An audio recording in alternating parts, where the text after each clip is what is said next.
Kwento ng isang doktor. May isang bata ang malubhang isinugod sa pagamutan at nangangailangan siya ng agarang operasyon.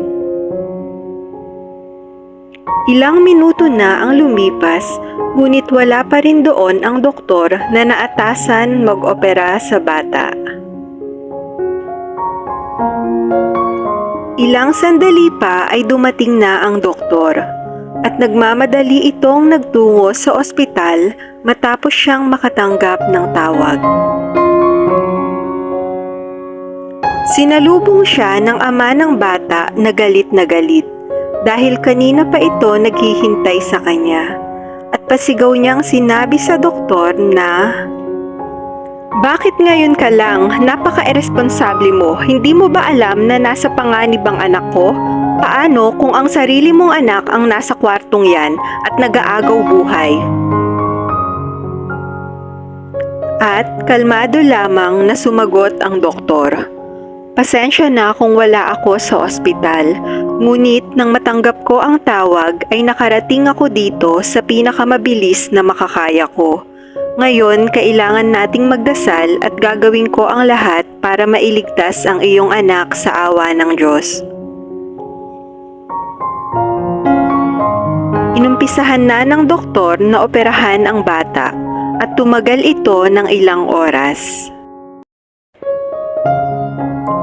Makalipas ang ilang sandali ay lumabas na ang doktor at masayang ibinalita niya sa ama ng bata na, "Salamat sa Diyos, ligtas na ang iyong anak. Kung may mga katanungan ka, ay magtanong ka na lamang sa nurse." Pagkatapos niyang sabihin iyon, ay nagmadali na siyang umalis at hindi na niya hinintay pa ang isasagot ng ama ng bata. Kaya, nilapitan ng ama ng bata ang nurse at sinabing, "Bakit napakayabang ng doktor na yon?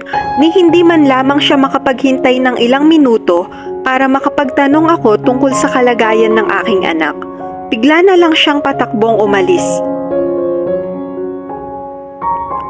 At sumagot ang nurse na tumutulo ang mga luha. Namatay po kasi kahapon ang kanyang anak dahil sa isang aksidente sa kalsada. Nasa libingan po siya nang tawagan namin siya kanina para sa operasyon ng inyong anak. At ngayon ay nailigtas na niya ang inyong anak, ay nagmamadali na siyang umalis para makahabol at tapusin ang libing ng kanyang anak.